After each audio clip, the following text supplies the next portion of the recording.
कोसी कमला बलान वो गोसानी के गान, कोसी कमला बलान वो गोसानी के गान।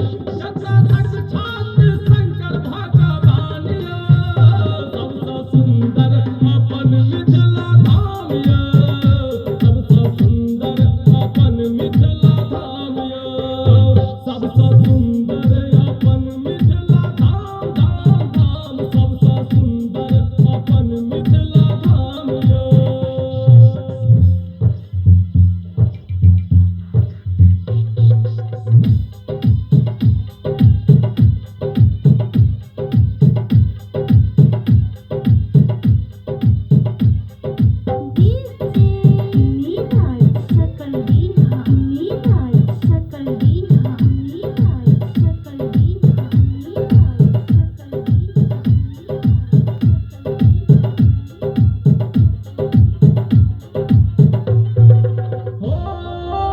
स्वर्ग से सुंदर मिथिला के धरती, राजा जनक जी आया शीर्षन हंसती।